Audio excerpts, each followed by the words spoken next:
ওয়ালাইকুম রহমতুল্লাহ বরাকাত। আলহামদুলিল্লাহ, সালাতু ওয়াসসালামু আলা রাসূলিল্লাহ ওয়া আলা আলিহি ওয়া আসহাবিহি ওয়া মান ওয়ালা, আম্মা বাদ। সুপ্রিয় দর্শক শ্রোতা ভাই বোন, দেশ কিংবা প্রবাস যে যেখান থেকে দেখছেন, আপনাদের সকলকে সাদর আমন্ত্রণ জানাচ্ছি আসুন্নাহ ফাউন্ডেশনের স্টুডিও থেকে। আপনারা দেখছেন আসুন্নাহ ফাউন্ডেশন আয়োজিত সাপ্তাহিক প্রশ্নোত্তরমূলক অনুষ্ঠান শরীআহ সমাধানের 292তম পর্ব। প্রিয় দর্শক, অন্যান্য দিনের মতো আজও ইনশাআল্লাহ তাআলা এই অনুষ্ঠানে আপনাদের সঙ্গে ঘণ্টা ব্যাপী থাকছে আমরা, এবং আপনাদের করা জীবন জিজ্ঞাসার উত্তর কোরআন এবং হাদিসের আলোকে দেওয়ার চেষ্টা করছি। ওয়ামা তৌফিকি ইল্লা বিল্লাহ। আপনার যে কোনো জিজ্ঞাসা এই পোস্টের মন্তব্যের ঘরে লিখুন, আমরা ইনশাআল্লাহ আপনার প্রশ্নের উত্তর দেওয়ার আপ্রাণ চেষ্টা অব্যাহত রাখব। আপনারা আমাদের এই লাইভ অনুষ্ঠানটি দেখতে পাচ্ছেন আমাদের ভেরিফাইড ফেসবুক পেজে, এবং একই সঙ্গে দেখতে পাচ্ছেন আসুন্নাহ ফাউন্ডেশনের ভেরিফাইড ফেসবুক পেজে এবং আমাদের ভেরিফাইড ইউটিউব চ্যানেল এবং অন্যান্য পেজের চ্যানেলসমূহে একযোগে যে কোনো জায়গায় প্রশ্ন করলে আমরা ইনশাআল্লাহ আপনাদের প্রশ্নের উত্তর কালেক্ট করে দেওয়ার চেষ্টা করব। প্রিয় দর্শক, আসুন্নাহ ফাউন্ডেশনের কোনো আপডেট থেকে থাকলে সেটি আমরা আপনাদেরকে শুরুতে জানিয়ে দিয়ে থাকি। সাধারণত তারই ধারাবাহিকতায় আপনাদেরকে জানাবার মতো দুটি আপডেট আমাদের কাছে আছে। তার একটি হলো, অত্যন্ত আনন্দের একটি সংবাদ হলো, আলহামদুলিল্লাহ, বহুল প্রতীক্ষিত স্বপ্নের আসুন্নাহ ফাউন্ডেশন মসজিদ কমপ্লেক্স এর কাজ অত্যন্ত দ্রুত গতিতে এগিয়ে চলেছে এবং ফার্স্ট ফ্লোরের ছাদের কাজ চলছে। আমরা আশা করছি আমাদের মধ্যে ইনশাআল্লাহ দুটি ছাদ কমপ্লিট হয়ে যাবে। একটি ইতিমধ্যে হয়েছে, আরেকটির কাজ চলমান আছে। বেসমেন্ট হয়ে গেছে এবং গ্রাউন্ড ফ্লোর এর কাজ, স্ট্রাকচারাল কাজ শেষ হয়েছে এবং ফার্স্ট ফ্লোরের কাজ এখন চলমান আছে। এবং মসজিদের অংশকে আমরা টেম্পোরারি ওয়াল দিয়ে ইনশাআল্লাহ রমাদানের আগেই ব্যবহার করা শুরু করব। সেখানে 5 ওয়াক্ত সালাত এবং জুমা আমরা শুরু করব। বাকি একই সাথে কনস্ট্রাকশনের কাজও চলবে। এটি একটি আনন্দের সংবাদ এবং আমাদের দীর্ঘদিনের লালিত স্বপ্নের একটি দারুণ বাস্তবায়ন, আলহামদুলিল্লাহ। এর পাশাপাশি শীতবস্ত্র বিতরণের যে কার্যক্রম এবার আমরা হাতে নিয়েছিলাম, সেখানে 200 ফিল্টার বিতরণ বিভিন্ন গরিব মাদ্রাসাগুলোতে গরম ঠান্ডা পানির বিশুদ্ধ পানি পান করার জন্য, বিভিন্ন হসপিটাল, সরকারি হসপিটালগুলোতে, সেগুলো আলহামদুলিল্লাহ অত্যন্ত সুন্দরভাবে কার্যক্রম সম্পন্ন হয়েছে। এবং সেই সাথে আমাদের শীতবস্ত্র বিতরণ অন্যান্য কার্যক্রমও শেষের দিকে, প্রায় সামান্য কিছু কাজ বাকি আছে। এই ছিল মোটামুটি ফাউন্ডেশন সম্পর্কিত আপডেট। চলুন তাহলে আর দেরি না করে আমরা প্রশ্নোত্তর আলোকিত ভবনে প্রবেশ করি। আমাদের কাছে ইতিমধ্যে যে সমস্ত প্রশ্ন আসছে আমি দেখতে পাচ্ছি। ব্যাংকের লোন পরিশোধ করার জন্য কি ব্যাংকে টাকা রেখে সুদ নেওয়া যাবে? এই সুদ দিয়ে কি ব্যাংকের সুদ পরিশোধ করা যাবে? ব্যাংকে সুদি লোন নেওয়ার ফলে যে সুদ জমেছে, সেই সুদ আদায় করার জন্য আপনি ব্যাংকে টাকা রেখে সুদ নিবেন, সেই সুদ দিয়ে ব্যাংকের সুদ দিয়ে কাটাকাটি করবেন, অর্থাৎ সুদের টাকা সুদে দিয়ে দিবেন। এরকমটি করা জায়েজ আছে কিনা? উত্তর হলো না, এভাবে করা জায়েজ না। কারণ আপনি সুদি লোন নিয়েছেন, এটি একটা হারাম কাজ আপনার ছিল। এখন সেটি থেকে বের হয়ে আসার জন্য আবার আপনি ব্যাংকে টাকা রেখে সেই টাকার বিপরীতে সুদ নিবেন, এটি আরেকটি হারাম কাজ হবে। তো একটি হারাম কাজ এর প্রতিকারের জন্য আরেকটি হারাম কাজে আপনি লিপ্ত হতে পারেন না। বিশেষ করে সুদ ভক্ষণ করা যেমন হারাম, সুদির কারবার করা, সুদির লেনদেন করা এটাও হারাম। আপনি দ্বিতীয় যে লেনদেন করতে চাচ্ছেন, সেখানে আপনি সুদটা নিজে ভোগ করবেন না, বুঝলাম, কিন্তু সুদি চুক্তি তো করেছেন, আপনি সুদ গ্রহণ করবেন, সুদ গ্রহণ করার উদ্দেশ্যে টাকা জমা করেছেন, সেটা তো করেছেন। এটা তো সেলফ একটা হারাম কাজ। অতএব একটি হারাম কাজ থেকে বাঁচতে গিয়ে আরেকটি হারাম কাজে লিপ্ত হওয়া মানে দুইটি হারাম কাজে লিপ্ত হওয়া।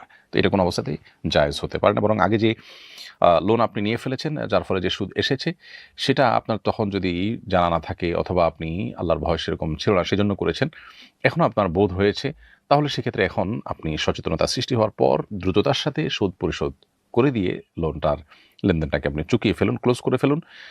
এটা যদি হয় তাহলে আল্লাহ তাআলা আপনাকে সেটা মাফ করে দিবেন ইনশাআল্লাহ তাআলা। আপনার এটার জন্য আলাদা হারামে লিপ্ত হওয়ার দরকার নেই বা কোনো যৌক্তিকতা নেই। আল্লাহ সুবহানাহু ওয়া তাআলা বলছেন, ফামান জাআহু মাউইযাতুম মির রাব্বিহি ফান্তাহা ফালাহু মা সালাফ। সুদি কারবার করার পর কারোর যদি ওয়াজ নাসিহা আল্লাহর পক্ষ থেকে এসে তার কাছে পৌঁছেছে এবং তিনি অ্যাওয়্যার হয়েছেন, সচেতন হয়েছেন, এর ফলে তিনি বিরত থেকেছেন, তাহলে আগে যেগুলো করেছেন সেগুলো আল্লাহ তাআলা তাকে মাফ করবেন। তো এই জন্য আপনি নতুন করে সুদে যে টাকা জমা রেখে সে টাকা দিয়ে পরিশোধ করার কোনো যৌক্তিকতা নেই। এরপরে প্রশ্ন হলো, বাড়িওয়ালার সঙ্গে আমার এই মর্মে চুক্তি হয়েছে, আমি আমার টাকায় ৫ম তলার নির্মাণ কাজ সম্পন্ন করব। যে টাকা খরচ হবে তা তিনি আমাকে 1 বছর পর পরিশোধ করবেন, আর আমি এই ফ্লোরের 1 বছরের ভাড়া অতিরিক্ত পাবো। এই চুক্তি শরিয়াসম্মত কিনা? প্রিয় দর্শক, আপনাকে তার বাড়ির ৫ম তলার ফ্লোরের কাজ আপনার টাকায় সম্পন্ন করার কথা তিনি বলেছেন, বিনিময়ে আপনাকে 1 বছর তিনি ভাড়া নেওয়ার সুযোগ দিবেন। এটার দুটি দিক হতে পারে। একটা হলো যে বাড়িওয়ালার প্রতিনিধি হয়ে আপনি টাকাটা তাকে লোন দিয়েছেন, আর তার হয়ে কাজটা আপনি দেখভাল করে সুসম্পন্ন করেছেন। যদি এমন হয় যে আপনি তার কাছ থেকে এটা ক্লিয়ার করে নিয়েছেন যে আমি যে পরিশ্রম দিয়ে আপনার এই বাড়ি কমপ্লিট করব, সেটার বিনিময় স্বরূপ 1 বছর ভাড়া নেব আমি, আর লোনটা আমি লিওয়াজিল্লা দিলাম। যদি সত্যিই সেটা হয় তাহলে সেটা জায়েজ হতে পারে। যদিও এক্ষেত্রে একটা আশঙ্কা থেকে যায় যে লোনের বিপরীতে লাভ নিয়ে যে সুদ ভক্ষণ করার একটা ব্যাপার আছে, সেটা থেকে বাঁচার জন্য আপনি চালাকি করেছেন। সেটা যদি হয় তাহলে তো এটি নাজায়েজ হবে। আর যদি সত্যি এখানে শ্রমসাধ্য কাজ এবং পরিশ্রমের মূল্যটা আপনি শুধু নিতে চান, উনিও দিতে চান, আপনার এক্সপার্টিজের জায়গা আছে, তাহলে সেক্ষেত্রে আপনি 1 বছর ভাড়া নিতে পারেন। কিন্তু আপনি একটা ফ্লোর করার জন্য যে টাকা লাগে সেটি ইনভেস্ট করলেন, সেই টাকা যেহেতু ইনভেস্ট থাকবে সেজন্য আপনি 1 বছরের ফ্লোরের ভাড়াটা খাবেন। এটা যদি হয় তাহলে সেটা তো কুল্লু করদিন যারা না ফান ফাহুয়া রিবা, এই মূলনীতির আলোকে যে কোনো লোনের বিপরীতে যে আপনি বেনিফিট ভোগ করবেন সেটি রিবার মধ্যে পড়বে, অতএব এটাও রিবা বা সুদের মধ্যে পড়বে, এটি জায়েজ হবে না। আমি জাকাতের টাকা একটি ব্যাগে রাখি, সেখান থেকে বিভিন্ন সময় বিভিন্ন ব্যক্তিকে দিয়ে থাকি। হঠাৎ ব্যাগটি হারিয়ে গেছে। এখন কত টাকা ছিল বা আমি ইতিপূর্বে কত টাকা দান করে ফেলেছি জানা নেই, করণীয় কি? জাকাতের টাকা যে ব্যাগে আপনি রেখেছেন বা যে বাক্সে রেখেছেন সেখান থেকে কিছু, কিছু করে দিয়েছেন এবং হারিয়ে যাওয়ার আগ পর্যন্ত কত টাকা দিয়ে শেষ করেছেন আপনি জানতেন না। এই যদি হয় অবস্থা, তাহলে সেক্ষেত্রে আপনাকে অনুমান করে বের করতে হবে যে কত টাকা ইতিমধ্যে আপনি জাকাতের টাকা দিয়ে শেষ করেছেন। তাহলে আপনার সম্পদের সেই পরিমাণ জাকাত আদায় হয়ে গেছে। বাকি যেগুলো আপনার অনাদায় রয়েছে সেটা আপনাকে বের করতে হবে। এই জিনিসটা আপনাকে অনুমান করে বের করতে হবে এমনভাবে যা দিয়েছেন সেটা এর কম হবে না, এতটুকু নিশ্চিত। সেরকম একটা ফিগার আপনাকে আসতে হবে। তাহলে আপনি সেটুকু দিয়েছেন বলে ধর্তব্য হবে। আর বাকিটা আপনাকে জাকাত দিতে হবে। এর কারণে আপনি অবশ্য গুনাহগার হবেন না, যেহেতু এটা আপনার ইচ্ছাকৃত হয়নি, ইচ্ছার বাইরে হয়েছে। কিন্তু আপনার ফিগারটা আনুমানিকভাবে আপনাকে বের করতেই হবে। এরপরের প্রশ্ন হলো, পেশাব ফিল্টার করলে কি পাক হয়ে যায়? পেশাব ফিল্টার করার কারণে পাক হয়ে যায় না। কারণ পেশাব ফিল্টারের কারণে পেশাবের যে আ তার যে মৌলিকত্ব সেটা আসলে দূর হয়ে যায় না। শুধুমাত্র দুর্গন্ধ দূর হয় হয়তো, দুর্গন্ধযুক্ত উপাদান হয়তো দূর হয় ফিল্টারের মাধ্যমে, কিন্তু আ তার যে মৌলিকত্ব এটা পরিপূর্ণভাবে পরিবর্তন হয়ে যায় না। যার কারণে পেশাব যতই ফিল্টার করা হোক সেটা আসলে পাক হওয়ার পথ নেই, সেটা নাপাকই থাকবে। কসমের কাফারা হিসেবে যদি ৭-৮ বছরের শিশুকে খাবার খাওয়াই তাহলে কি তা যথেষ্ট হবে? উত্তর হলো যে সাধারণত প্রাপ্তবয়স্ক বা প্রাপ্তবয়স্কের কাছাকাছি বয়সের মানুষকে কাফারা স্বরূপ যে খাদ্য দানের নির্দেশনাকরণে রয়েছে সেটি আদায় করতে হবে এই সমস্ত মানুষকে খাওয়ানোর মাধ্যমে। ৭-৮ বছরের শিশু প্রাপ্তবয়স্ক কিংবা প্রাপ্তবয়স্কের কাছাকাছি নয়, তারপরও সে যদি প্রাপ্তবয়স্ক মানুষের সমপরিমাণ খাবারের মালিক হয় বা তাকে যদি এটা মালিক বানায় দেওয়া হয়, আপনি যদি অ্যাজ এ কাফারা তাকে দিয়ে দেন এটা, তাহলে আদায় হয়ে যাবে, এতে কোনো সন্দেহ নেই। আর বসিয়ে খাওয়ালে সে তাকে খাওয়ালে আদায় হবে না, একদল আলেমদের মধ্যে, আরেকদল আলেমদের মধ্যে হবে। তো নিরাপদ হলো আপনার এক্ষেত্রে প্রাপ্তবয়স্কের কাছাকাছি মানুষকে খাওয়ানো। আর বিশুদ্ধ মত হলো বা ফতোয়া যেটার উপরে সেটা হলো যে ৭-৮ বছরের শিশুকে পেট পুরে যদি খাওয়ানো হয় তাহলেও আদায় হয়ে যাবে। মোহাম্মদপুরে একটি সড়কে শাইখুল হাদিস আল্লামা আজিজুল হকের নামে নামকরণ করা হয়েছে। মরহুম বুজুর্গদের নামে সড়ক বা স্থাপনার নামকরণ বিষয়টা কিভাবে দেখছেন? আল্লামা আজিজুল হক সম্পর্কে আপনার মূল্যায়ন জানতে চাই। আলহামদুলিল্লাহ, শাইখুল হাদিস আল্লামা আজিজুল হক সাহেব রাহিমাহুল্লাহ প্রথিতযশা আলেমদের মধ্য থেকে একজন ছিলেন। শত শত হাজার হাজার আলেমদের ওস্তাদ ছিলেন এবং ক্ষণজন্মা মনীষীদের মধ্য থেকে একজন ছিলেন। তার নামে সড়ক হওয়া একটা ভালো উদাহরণ সন্দেহাতীতভাবে। বাংলাদেশে দীর্ঘকাল পর্যন্ত আমরা দেখে এসেছি যে ইসলামিস্টদেরকে কোণঠাসা করে রাখা হয়েছে। বাংলাদেশে বহু সড়ক আছে যে সড়কগুলোর নামকরণ করা হয়েছে দেশি কিংবা দেশের বাইরের বিভিন্ন চিহ্নিত ইসলামের শত্রু এবং মুসলিম বিদ্বেষীদের নামে। কামাল আতাতুর্ক অ্যাভিনিউ আমাদের দেশে আছে। কামাল আতাতুর্ক কে? কী ছিল তার আইডিওলজি এবং সে কোন চিন্তা ধারণ করতো, লালন করতো? তুরস্কের মতো একটি মুসলিম প্রধান দেশকে ধ্বংস করে শেষ করার পেছনে তার ভূমিকা আছে। হ্যাঁ, তাকে আধুনিক তুরস্কের জনক বলা হয়। কিন্তু তার পেছনের যে ইতিহাস, তার যে অন্যান্য ক্রিয়াকর্ম সেগুলো জানার জন্য আজকাল খুব বেশি দূর যেতে হবে না। আমরা অনলাইনে ঘাঁটলেই পেয়ে যাব। তো এরকম মানুষের নামে আছে, এরকম অনেকে আছেন যাদের নামে সড়ক আছে। কিন্তু এদেশের মানুষ প্রচণ্ড ধার্মিক, সেটা হিন্দু হোক আর মুসলিম হোক, সকল ধর্মের মানুষ। সেই মানুষগুলোর আপনার যে ডিমান্ড, তাদের যে প্রত্যাশা সেটাকে মাথায় রেখে আসলে আজও পর্যন্ত কোনো আলেম, কোনো ধার্মিক মানুষ যাদের অনেক অবদান আছে তাদেরকে আসলে কোনো স্বীকৃতি দেওয়া হয়নি। সো এটি একটি সুন্দর উদাহরণ এবং ভালো উদাহরণ সন্দেহাতীতভাবে সেগুলো আমাদের সব নাম যদি রোড হয়ে থাকে এটাকে সাধুবাদ জানাই অবশ্যই। আলামিন লিখেছেন, আমি একজন আলেমের মুখে শুনেছি রাসূল করিম সাল্লাল্লাহু আলাইহি ওয়াসাল্লাম নিরক্ষর ছিলেন, আবার অন্য একজন আলেমের মুখে শুনেছি মৃত্যুশয্যায় তিনি কাগজ কলম চেয়েছিলেন কিছু লিখে দেবার জন্য। বিষয়টিতে আমি কিছুটা দ্বিধাগ্রস্ত, অনুগ্রহপূর্বক যদি ব্যাখ্যা করতেন। প্রিয় আলামিন ভাই, আপনার প্রশ্ন উত্তর হলো যে নবী করিম সাল্লাল্লাহু আলাইহি ওয়াসাল্লাম উম্মি ছিলেন, এটি সত্য। অর্থাৎ তিনি কোনো কিছু লেখা দেখে পড়তে পারতেন না, আবার খুব ভালো করে লিখতে পারতেন না। নবী করিম সাল্লাল্লাহু আলাইহি ওয়াসাল্লামের বিষয়ে এই যে তিনি উম্মি ছিলেন, এটি আল্লাহ তাআলার একটি বিশেষ পরিকল্পনার অংশ। পৃথিবীর সবকিছু আল্লাহর পরিকল্পনার অংশ। তবে এটা আল্লাহ তাআলার বিশেষ পরিকল্পনার অংশ। কারণ নবী করিম সাল্লাল্লাহু আলাইহি ওয়াসাল্লাম তিনি যদি অন্য ১০ জনের মতো লেখাপড়া জানতেন, তাহলে সেক্ষেত্রে আরবের মুশরিকরা বলতে পারত যে তিনি যে কোরআন উপস্থাপন করেছেন, মানুষের সামনে হাজির করেছেন, এটা তিনি বিভিন্ন সাহিত্য থেকে শিখেছেন অথবা নকল করেছেন ইত্যাদি ইত্যাদি। উম্মি হওয়ার কারণে তার উপরে এই কথা বলার কোনো সুযোগ আর থাকলো না। ফলশ্রুতিতে কোরআনের মতো এরকম অলংকারপূর্ণ, সাহিত্যপূর্ণ, এরকম অলৌকিক মহাগ্রন্থ তার মতো মানুষ দ্বারা আসাটা, এটা তার নবুওয়াতের একটি দলিল, বহু দলিলের মধ্যে থেকে একটি দলিল। তো এই জন্য নবী করিম সাল্লাল্লাহু আলাইহি ওয়াসাল্লাম উম্মি ছিলেন, এটি সত্য। সেই সাথে আপনি যে ঘটনার কথা বলেছেন যে আরেকজন আলেমের কাছ থেকে শুনেছেন যে নবী সাল্লাল্লাহু আলাইহি ওয়াসাল্লাম মৃত্যুশয্যায় কাগজ কলম চেয়েছেন কিছু লেখার জন্য। কাগজ কলম বলতে তখন লেখার জন্য যা আছে আর কি, সেটা আজকের যে আধুনিক যুগের যে কাগজ, সেটা তো না। তো এই যে লেখার সরঞ্জাম তিনি চেয়েছেন, এটি সত্য। প্রশ্ন হলো তাহলে তিনি কেন চেয়েছেন? উত্তর হলো তিনি হতে পারে অন্য কাউকে দিয়ে কিছু লেখাতে চেয়েছেন, কিছু বলে তাদেরকে দিয়ে লিখে রাখতে চেয়েছেন সেটা। যদিও সেটা হয়নি শেষ পর্যন্ত, বা সে সুযোগ হয়নি। আবার এমন হতে পারে নবী সাল্লাল্লাহু আলাইহি ওয়াসাল্লাম নিজে কিছু লিখতে পারতেন। তিনি যে একেবারে লিখতে পারতেন না তা না। তিনি লিখতে পারতেন কিন্তু খুব ভালো করে লিখতে পারতেন না। এটা আল্লামা আইন রহমাতুল্লাহ আলাইহি ওমদাদুল কারীতে স্পষ্ট করে উল্লেখ করেছেন। এরপরে প্রশ্ন হলো, আমি সৌদি প্রবাসী, যেখানে থাকি সেখানে জুমার প্রথম আজান ও আগের সুন্নত ওয়াক্ত হওয়ার আগেই পড়ে। আর ওয়াক্ত হওয়া মাত্রই খুতবা শুরু করে দেয়। সুন্নত কিভাবে পড়ব?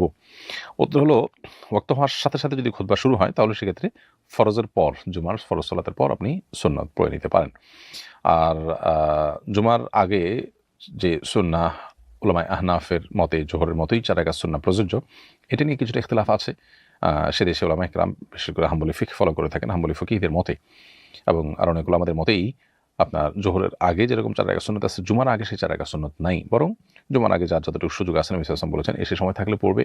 আর তাহিয়াতুল মসজিদ, তাহিয়াতুল উযু এগুলো তো অন্য সময় পড়বে, এই সময়ও পড়বে। এটা এই সময়ের জন্য বিশেষ কিছু না।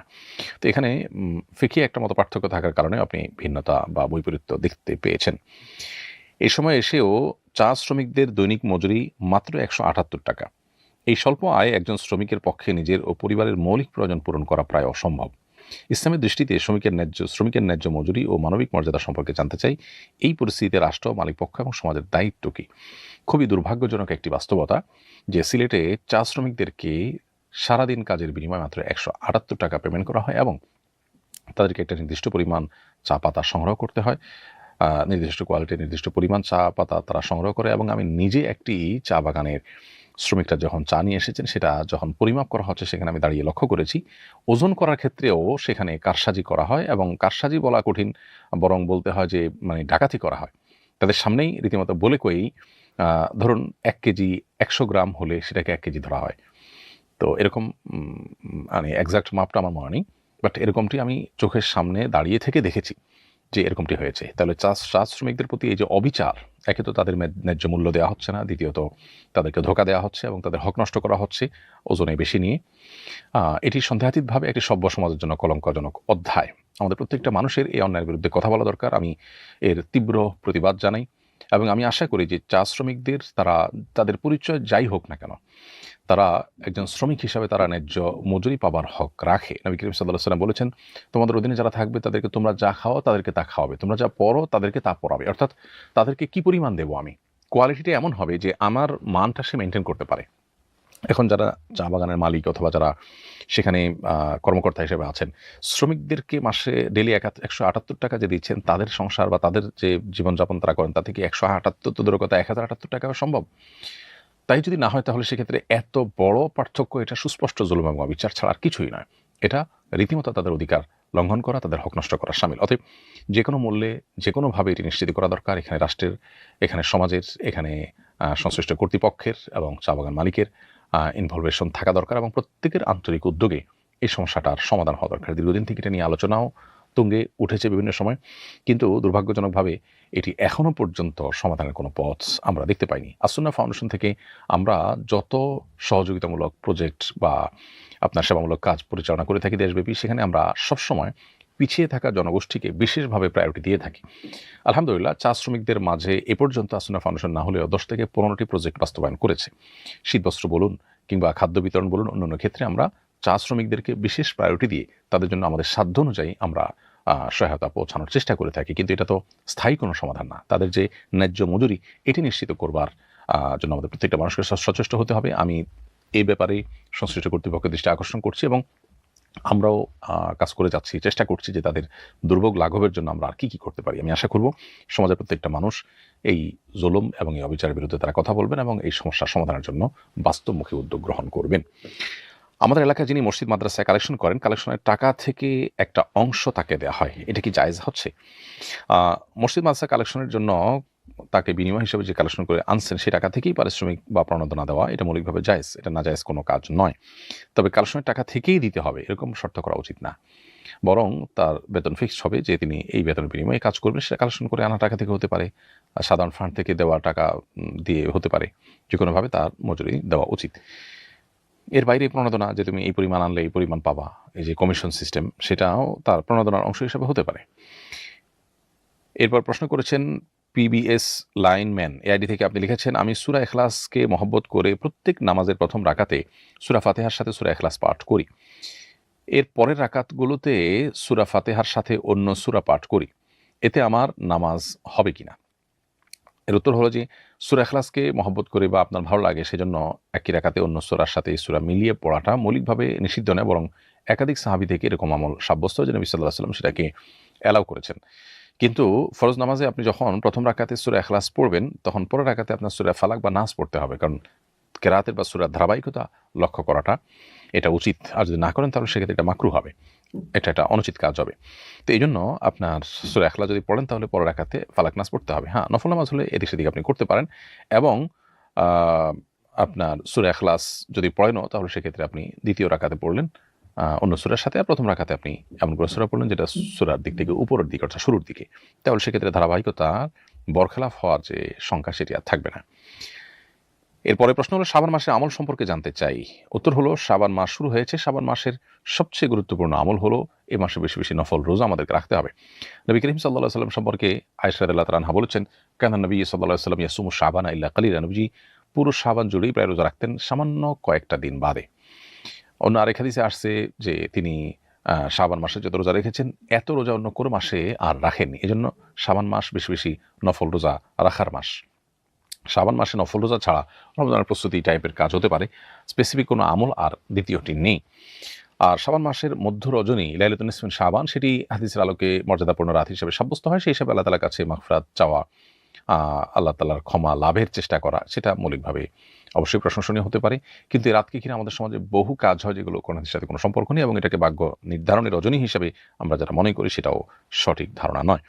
তো শাবান মাসে বেশি বেশি নফল রোজা রাখা উচিত, বিশেষ করে শুরুর দিকে, মাঝের দিকে, তবে শেষের দিকে রোজা রাখা অনুচিত এবং নিরুৎসাহিত করা হচ্ছে বিভিন্ন বর্ণনা, বিভিন্ন হাদিসে।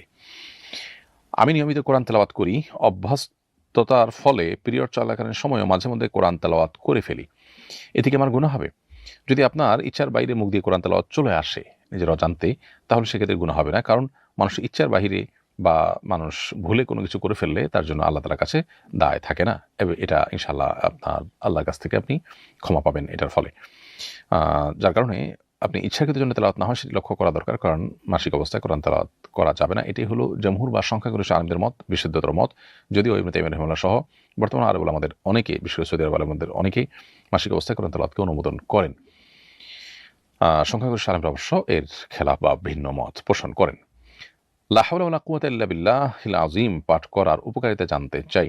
লা হাওলা ওয়ালা কুওয়াতা ইল্লা বিল্লাহ, এটুকু বাক্য সহিহ বুখারীর বর্ণনা অনুযায়ী এটিকে নবী করিম সাল্লাল্লাহু আলাইহি ওয়াসাল্লাম কানজুম মিন কুনুজিল জান্নাহ বলেছেন। জান্নাতের যে সমস্ত ভান্ডারসমূহ আছে এর মধ্যে থেকে একটা, অর্থাৎ এই দোয়া বা এই যে আল্লাহর একত্ববাদের বাক্য, এটি পাঠ করার ফলে, এটি আল্লাহর উদ্দেশ্যে নিবেদন করার ফলে একটা লোক জান্নাতের ভান্ডারের অধিকারী হবে। অতএব এটি যত বেশি পাঠ করা যায়, এটি যত বেশি ধারণ করা যায়, তত বেশি আমরা জান্নাতের অধিকারী হওয়ার সম্ভাবনা বাড়বে এবং জান্নাতের নেয়ামতের পরিমাণ বাড়বে। এজন্য লা হাওলা ওয়ালা কুওয়াতা ইল্লা বিল্লাহ পাঠ করা উচিত। বিশেষ করে লা হাওলা ওয়ালা কুওয়াতা ইল্লা বিল্লাহর অর্থ বুঝে এটির প্রতি পরিপূর্ণ ইয়াকিন এবং বিশ্বাস ধারণ করা, লালন করা, এটা আরও বেশি গুরুত্বপূর্ণ। লা হাওলা ওয়ালা কুওয়াতা ইল্লা বিল্লাহ মানে হলো যে কোনো ভালো কাজ করার কিংবা মন্দ কাজ থেকে বেঁচে থাকার কোনো শক্তি, কোনো সামর্থ্য কিছুই আল্লাহ তাআলার পক্ষ থেকে না পেলে আসলে সম্ভব নয়। অর্থাৎ সকল ভালো কাজের নেয়ামতকে আল্লাহর দিকে সম্বন্ধ করা এবং মন্দ কাজ থেকে বিরত থাকার যে ক্রেডিট সেটাও আল্লাহর দিকে সম্বন্ধযুক্ত করা, এটি এই লা হাওলা ওয়ালা কুওয়াতা ইল্লা বিল্লাহর মূল মর্ম। সো এটি আমরা বেশি বেশি করে পাঠ করা এবং এর অর্থ মর্ম নিজেরা ভেতরে ধারণ করার চেষ্টা করব। এরপরে প্রশ্ন হলো, রোজা রাখলে গর্ভের সন্তানের সমস্যা হবে, কি করব? রোজা রাখলে গর্ভস্থ সন্তানের সমস্যা হবে এটি যদি আপনি নিশ্চিত হন, তাহলে সেক্ষেত্রে রোজা না রাখার সুযোগ আপনার আছে। পরবর্তীতে রোজাগুলো যখন সুস্থ হবেন, গর্ভ খালাস হবে, তারপর সুস্থ হওয়ার পর আপনি রোজাগুলো রেখে দিতে হবে। তবে গর্ভস্থ সন্তানের সমস্যা হবে এই জিনিসটা আপনাকে আগে নিশ্চিত করতে হবে। কিভাবে আপনি নিশ্চিত হলেন যে গর্ভস্থ সন্তানের সমস্যা হবে রোজা রাখতে গেলে? সামান্য একটু আশঙ্কা উপর ভিত্তি করেই এটিকে আপনি নিশ্চিত ধরতে পারেন না, বরং বিজ্ঞ এবং ধার্মিক একই সাথে রোজার গুরুত্ব বোঝেন, আবার ডাক্তার হিসাবে খুবই এক্সপার্ট এরকম মানুষের পরামর্শ, সম্ভব হলে একাধিক ডাক্তারের পরামর্শ নিয়ে যদি তারা বলেন যে না, আপনার জন্য রোজা রাখাটা উচিত হবে না, রোজা রাখলে আপনার গর্ভস্থ সন্তান মারা যেতে পারে, অঙ্গহানি হতে পারে, বিকলাঙ্গ হতে পারে, এই টাইপের কোনো সমস্যা যদি হয়, তাহলে সেক্ষেত্রে আপনি অবশ্যই রোজাগুলো না রেখে পরবর্তীতে রাখতে পারবেন না। আল্লাহ তাআলা কোরআনে বলেছেন, ফামান কানা মিনকুম মারিদান আও আলা সাফারিন ফাইদ্দাতুম মিন আইয়ামিন উখর, যারা অসুস্থ থাকবে অথবা সফরে থাকবে তারা অন্য সময় রোজাগুলো রেখে দিতে পারবে। অতএব এই আয়াত আপনার জন্য প্রযোজ্য হবে। আর সামান্য একটু ঠুনকো অজুহাত বা হালকা একটু ভয়, অহেতুক ভয়, এটার উপর ভিত্তি করে আপনি রোজা না রাখার সুযোগ কিন্তু নেই। এরপরে প্রশ্ন হলো, আমরা জানি জীবাণুর মধ্যে জীবন আছে, তাহলে কি জীবাণুর ছবি আঁকা যাবে? জীবাণুর ছবি আঁকতে কোনো সমস্যা নেই, কারণ জীবাণুর মধ্যে জীবন আছে, জীবন থাকলেই ছবি আঁকা যায় না এমন না। গাছেরও তো জীবন আছে, বিভিন্ন উদ্ভিদ সেগুলোরও তো জীবন আছে, তার মানে কি সেগুলো ছবি আঁকা যাবে না? মূলত প্রাণী যদি হয় তাহলে সেক্ষেত্রে তার ছবি অঙ্কন করা যায় না। যার হাত, পা, চোখ, কান, মুখ আছে, সেরকম প্রাণী হলে তার মূলত অবয়ব বা আকৃতি এটি অঙ্কন করতে হাদিসে নিষেধ করা হয়েছে। তবে জীবাণু বা এ জাতীয় কোনো কিছুর ছবি বা কল্পিত ছবি এগুলো অঙ্কন করা মৌলিকভাবে নাজায়েজ কোনো কাজ নয়। এরপরে প্রশ্ন হলো, আমি আগে শেখ সালি আল মুনাজ্জিদকে অনুসরণ করতাম, এখন শেখ আসিম আল হাকিমকে অনুসরণ করতে চাই, এভাবে অনুসৃত আলেম পরিবর্তন করা জায়েজ আছে কিনা? দেখুন, এই বিষয়ে আব্দুল্লাহ ইবনে মাসউদ রাদিয়াল্লাহু তাআলা আনহুর একটি সুন্দর উক্তি আছে। তিনি বলেছেন, মান কানা মুস্তান্নান ফালিয়াস্তান্না বিমান কাদ মাত। কেউ যদি কাউকে আদর্শ হিসেবে গ্রহণ করতে চায়, তাহলে যারা দুনিয়া থেকে চলে গেছেন এই মানুষগুলোকে যেন আদর্শ হিসেবে গ্রহণ করে। ফাইনাল হাইয়া লা তু'মানু আলাইহিল ফিতনাহ, কারণ জীবিতরা আবার কখন ফিতনায় পতিত হবে সে আশঙ্কাটা থেকে যায়, দূর হয় না। এজন্য যারা মৃত এবং যারা হক এবং সুন্দরের পথে থেকে মৃত্যুবরণ করেছেন তাদেরকে আদর্শ হিসেবে গ্রহণ করা বেশি ভালো। এই বর্ণনায় অবশ্য আদর্শ হিসেবে গ্রহণ করা বলতে তাদেরকে অনুকরণীয়, অনুসরণীয় এবং তাদের আদর্শকে মানদণ্ড হিসেবে গ্রহণ করার চূড়ান্ত লেভেলের কথা বোঝানো হয়েছে। বাট আপনি যেটি বলেছেন, হয়তো বা আপনি মাসলা মাসাইল শোনা বা তার তাহকিকের উপরে, তার গবেষণার উপরে আপনার নির্ভরতার কথা আপনি হয়তো বুঝিয়েছেন। সে অর্থ যদি হয় তাহলে সেটা তো হতেই পারে। আপনার কাছে যদি অন্য কারোরটা আরও বেশি মনে হয় যে আরও বেশি অথেন্টিক, তাহলে সেক্ষেত্রে ব্যক্তি পরিবর্তন করা যেতে পারে। এখন ব্যক্তি পরিবর্তন করে আপনি কোন ব্যক্তির কাছে যাবেন না যাবেন, সে ব্যক্তি কতটা আপনার আপনি যেই জন্য পরিবর্তন করেছেন সেটার জন্য পারপাসটা সাব করতে পারবেন, সেটা আলোচনা বিষয়। এখানে আপনি নির্দিষ্ট নাম বলেছেন, আমি সেই নামের বিষয়ে কোনো মন্তব্য করতে পারছি না, কারণ আমি আপনার উদ্দেশ্য পুরোপুরি পরিষ্কার না। দ্বিতীয়ত হলো তাদের যে যার কথা বলেছেন শেষে আমি ওনার ব্যাপারে বিস্তারিত জানি না। তবে কোরআন হাদিসের কষ্টি পাথর এবং মানদণ্ডের আলোকে আমরা কাউকে অনুসরণ করা বলতে কাউকে তার তাহকিকের উপরে, তার গবেষণার উপরে ভরসা করা, এটা যেমন করতে পারি, ঠিক তেমনিভাবে তার চাইতে আরও বেশি ক্যাপাবল কেউ পেলে বা যোগ্য কাউকে পেয়েছি বলে মনে হলে সেক্ষেত্রে আমি সেদিকেও যেতে পারি। এটা মৌলিকভাবে কোনো নাজায়েজ কাজ না। আমার স্বামী আমাকে চাকরি করার জন্য চাপ দিচ্ছিলেন। তখন আমি বলি, আমি যদি চাকরিই করি তাহলে তোমার কাছে থেকে কী লাভ? তখন প্রত্যুত্তরে স্বামী বললেন, হ্যাঁ ঠিক তো, কী লাভ? এতে কি তালাক হয়েছে? উত্তর হলো, না, এতে তালাক হয়নি। তালাক এত সহজ বিষয় না আসলে। এটি আপনাদের ব্যক্তিগত কথোপকথনে শুধুমাত্র লাভ ক্ষতির বিষয়ে আলোচনা করেছেন, এতটুকুতে আপনাদের মধ্যে বিবাহের সম্পর্কে কোনো অসুবিধা তৈরি হয়নি বা বিচ্ছেদ ঘটেনি। এরপরে প্রশ্ন হলো, আব্দুল জব্বার বা আল্লাহর নামযুক্ত কোনো ব্যক্তিকে নাম ধরে বিদ্রূপ করলে কি ঈমান ভঙ্গ হবে? উত্তর হলো, আব্দুল জব্বার অথবা আল্লাহর নামযুক্ত কোনো নাম, আব্দুর রহমান, আব্দুর রহিম, এরকম কোনো নাম, এটা ধরে যদি কেউ বিদ্রূপ করে তাহলে সেক্ষেত্রে আল্লাহকে বিদ্রূপ করা তার উদ্দেশ্য না। যেহেতু আল্লাহকে বিদ্রূপ করা তার উদ্দেশ্য না, ফলে এটার কারণে তার ঈমান ভঙ্গ হবে না। অতএব মৌলিকভাবে বিদ্রূপ খারাপ কাজ হলেও আল্লাহর নাম নিয়ে বা আল্লাহকে নিয়ে ব্যঙ্গ বিদ্রূপ করা, যেটা ঈমান থেকে বের হয়ে যাওয়ার মতো বিষয়, ইসলাম থেকে খারিজ হওয়ার মতো বিষয়। কারণ নাম যদি আল্লাহর নামের সাথে যুক্ত থাকে, অর্থাৎ আব্দুল্লাহ, আব্দুর রহমান ইত্যাদি থাকে, তাহলে আব্দুল্লাহকে নিয়ে ব্যঙ্গ করলেই যে আল্লাহকে ব্যঙ্গ করা হবে ব্যাপারটা সেরকম না। কারণ ইন্নামাল আমালু বিন্নিয়াত, মানুষ প্রত্যেকটা কাজ কেন করছেন সেটা মুখ্য বিষয়। এখানে তার আল্লাহকে বিদ্রূপ করা যেহেতু উদ্দেশ্য না, অতএব এর কারণে তিনি গুনাহগার হবেন না।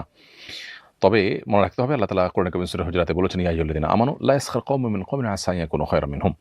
কোনো ব্যক্তি যেন অন্য কাউকে নিয়ে বিদ্রূপ না করে, আল্লাহ বলেছেন। যাকে বিদ্রূপ করছেন হতে পারে সে আল্লাহর কাছে বেশি উত্তম। এজন্য বিদ্রূপ এমনিতেই মৌলিকভাবে খারাপ জিনিস, সেটা কোনো ব্যক্তিকে হলেও করা উচিত না। পরীক্ষার হলে আমার পাশে দুজন একে অপরকে একটি বিষয় বলে দিচ্ছিল।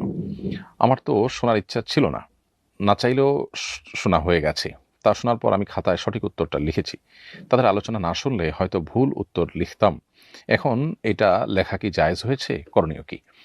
উত্তর হলো যে, যেহেতু আপনি ইচ্ছাকৃত শোনেননি এবং আপনার কানে চলে এসেছে এবং চলে আসার পর তো আপনার নলেজ অর্জন হয়ে গেছে। এখন আপনি ভুলটা কিভাবে লিখবেন? সেই জায়গা থেকে লিখেছেন।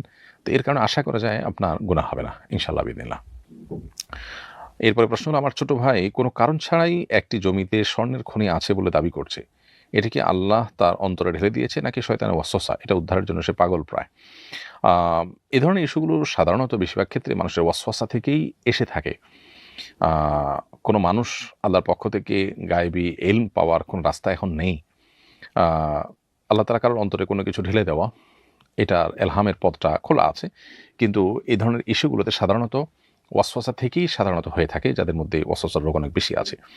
ফলে ওনাকে ওয়াসওয়াসার রুকিয়া করানো যেতে পারে। রুকিয়া করার পর তার এই ধারণা হয়তো চেঞ্জ হয়ে যাবে। যদি চেঞ্জ হয়ে যায় তাহলে তো বোঝাই যাবে যেটা রুকিয়ার রিলেটেড ইস্যুর কারণেই, অর্থাৎ ওয়াসওয়াসার কারণে এটি হয়েছে। এ জাতীয় আপনার অনেক বিষয় আছে যেগুলো ওয়াসওয়াসা রোগীদের মধ্যে অনেক বেশি দেখা যায়। আর এমনিতেই ধরেন কোথায় কি আছে না আছে সেটা আবার খোঁড়ার জন্য অস্থির হয়ে যাওয়া, এটা আরেকটা আলামত যে তিনি খোঁড়ার জন্য অস্থির হচ্ছেন। তিনি সুস্থ স্বাভাবিক মানুষ হলে তিনি জানতেন বা বুঝতেন, মানে ওয়াসওয়াসা যদি না থাকতো, শয়তানের প্রভাব তার উপর যদি না থাকতো, তাহলে তিনি বুঝতেন বা জানার কথা এটা যে স্বর্ণ উত্তোলন করা আসলে এটা তার অস্থিরতার বিষয় না, বা তিনি বললেই এটা মানে উত্তোলন করার বিষয় না। হয়তো তিনি পাগল প্রায় বলতে এটা উদ্ধারের জন্য তিনি সংশ্লিষ্ট কর্তৃপক্ষের জন্য আমল নেয়, সেগুলোর জন্য তিনি পাগল প্রায়, এটা হতে পারে। তারপরেও বিষয়টা আরও কি রিলেটেড সমস্যা বা ওয়াসওয়াসার সমস্যা বলে আমার কাছে মনে হয়। আপন বোনের নাতনি কি মাহরাম? উত্তর হলো হ্যাঁ, আপন বোনের নাতি নাতনি তারা মাহরাম। আপনার বোন যেহেতু মাহরাম, অতএব তাদের সরাসরি সন্তান যারা হবে, সন্তানদের সন্তান যারা হবে, এরা সবাই আপনার জন্য মাহরাম হিসাবে বিবেচিত হবে। ফলে তাদের সাথে দেখা দেওয়া জায়েজ হবে এবং তাদের সাথে বৈবাহিক বন্ধনে আবদ্ধ হওয়া নাজায়েজ বা হারাম হবে। মুদারাবা ভিত্তিতে যদি একজন ব্যক্তি গরু কেনার জন্য সম্পূর্ণ মূলধন প্রদান করে আর অন্যজন সেই গরু লালন পালন ও দেখাশোনার দায়িত্ব নেন, এই অবস্থায় লাভ হলে উভয়ের মধ্যে অর্ধেক করে 50% লভ্যাংশ বন্টনের চুক্তি করাকে শরীয়তসম্মত জায়েজ হবে? উত্তর হলো হ্যাঁ, এটা অবশ্যই জায়েজ হবে। লভ্যাংশের হিসাব অবশ্য সকল খরচ বাদ দেওয়ার পর করতে হবে, করে তারপর লভ্যাংশ ভাগাভাগি করতে পারবে। এক্ষেত্রে পার্সেন্টেজ কম বেশি হলেও অসুবিধা নেই। আবার ঠিক অর্ধেক অর্ধেক করে, অর্থাৎ 50 ভাগ করেও যদি তারা করেন, সেটাও নাজায়েজ হওয়ার কোনো কারণ নেই। প্রিয় দর্শক, দেখতে দেখতে আমরা অনুষ্ঠানের ঠিক মাঝামাঝি পর্যায়ে এসে পৌঁছেছি। সময় হয়েছে বিরতি নেওয়ার। বিরতির পর আবার ফিরে আসবো ইনশাআল্লাহ এই অনুষ্ঠানে। আশা করছি আমাদের সঙ্গেই থাকবেন। ব্যক্তি স্বাবলম্বী না হলে পরিবার এগোবে না, পরিবার না এগোলে সমাজ এগোবে না, সমাজ না এগোলে রাষ্ট্র থমকে দাঁড়াবে।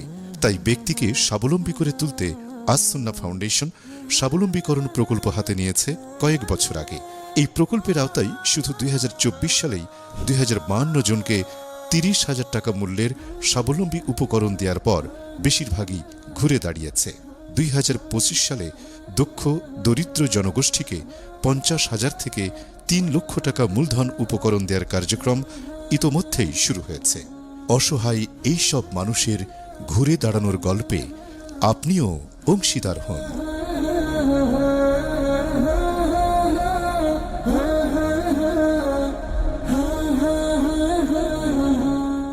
প্রিয় দর্শক, বিরতির পর আবারও আপনাদেরকে স্বাগতম জানাচ্ছি শরীর সমাধান অনুষ্ঠানে। আপনারা দেখছেন আস-সুন্নাহ ফাউন্ডেশন আয়োজিত সাপ্তাহিক প্রশ্ন উত্তরমূলক অনুষ্ঠান শরীর সমাধানের 292তম পর্ব।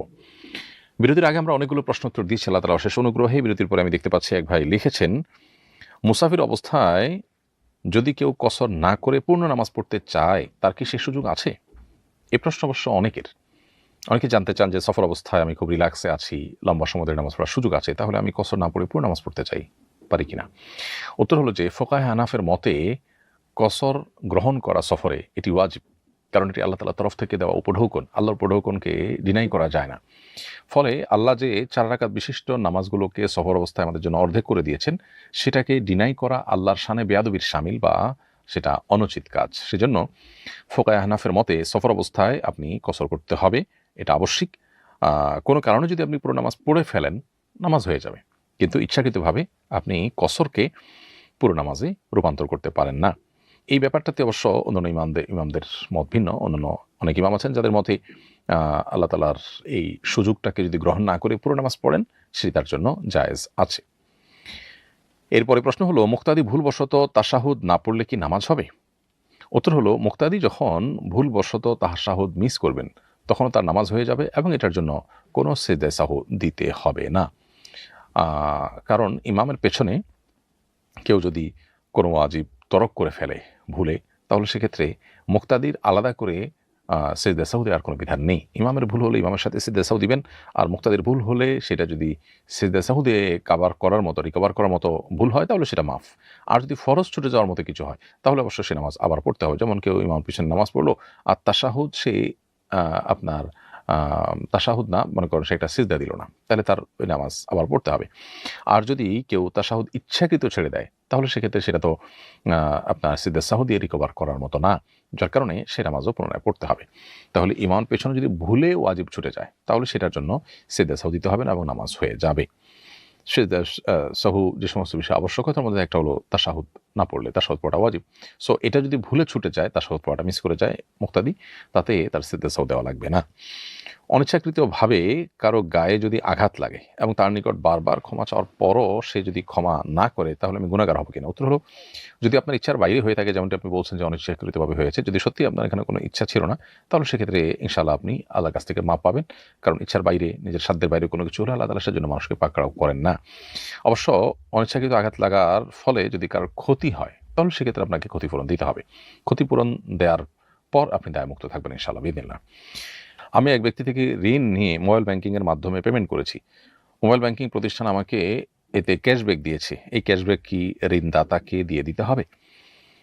খুবই গুরুত্বপূর্ণ প্রশ্ন। আপনি কোনো মোবাইল ব্যাংকিংয়ের অ্যাপ ব্যবহার করে তাদের পেমেন্ট মেথড ব্যবহার করে টাকা পাঠিয়েছেন এবং সেটার জন্য তারা প্রণোদনাস্বরূপ আপনাকে ক্যাশব্যাক বা অন্য কোনো অফার দিয়েছে। তো এটা একান্ত আপনার। আপনি যে ব্যক্তি আপনার কাছে টাকা পাবে সে যা পাবে সেটা তাকে ব্যাক করে দিয়েছেন, তাতে আপনি দায়মুক্ত হয়েছেন। এই লেনদেনটা এই মোবাইল ব্যাংকিংয়ের প্ল্যাটফর্ম ব্যবহার করার ফলে তারা যে আপনাকে সুযোগ দিয়েছে, সুবিধা দিয়েছে, সেটা একান্ত আপনার। এটা ঋণ যিনি দিয়েছেন, যার দেন আপনি পরিশোধ করেছেন, তার কোনো অধিকার হিসেবে বিবেচিত হবে না। অতএব আপনি নির্দ্বিধায় এই ক্যাশব্যাক ভোগ করতে পারেন। আমার মা আমার বড় 2 মেয়েকে জীবদ্দশায় অনেক আদর যত্ন ও উপহার দিয়েছেন। যখন আমার ছেলে হয় তখন তিনি একদম বৃদ্ধা, তখন নগদ উপহার দেওয়ার সামর্থ্য না থাকায় তিনি তার নামে সামান্য জমি লিখে দেন। এ কারণে কি তিনি গুনাহগার হবেন?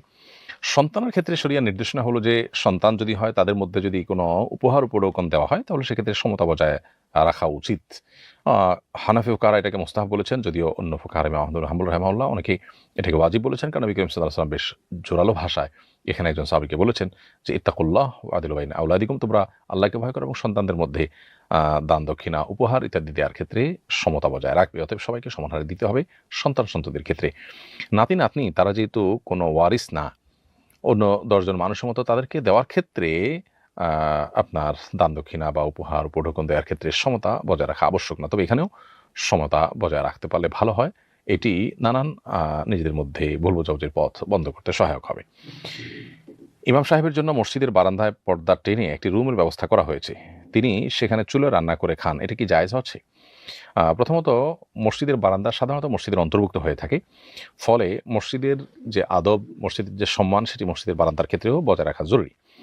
এখন কথা হলো যে মসজিদের বারান্দা হোক, মসজিদের মধ্যে হোক, যদি কোনো কাপড় দিয়ে ঘেরাও করে ইমাম সাহেবকে থাকতে দেওয়া হয় এবং তিনি রান্না করেন, রান্নাবান্না করতে গেলে মসজিদের আদব রক্ষা হবেই না। সন্দেহাতীতভাবে মসজিদে এমন কাজ করা হবে যেটা আসলে মসজিদের শান অনুযায়ী যায় না। পেঁয়াজের গন্ধ হবে যেটা মসজিদে আনা নিষেধ, বা যে গন্ধ মসজিদে নিষিদ্ধ হাদিসের আলোকে ফেরেশতাদের কষ্ট হয়। তারপর অনেক সময় তেল ইত্যাদির গন্ধ হবে, নানান কিছু হবে যেটা মসজিদের শানের সাথে যায় না। এজন্য এটা করা উচিত না।